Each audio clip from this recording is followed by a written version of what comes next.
Hi everybody and welcome.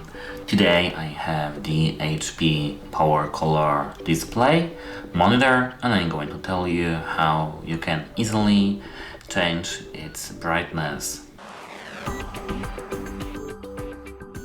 So at first we have to click on the button in the bottom right corner in our monitor, at the back of course, and once you click it you will see this menu. In this menu, you just have to click on the left.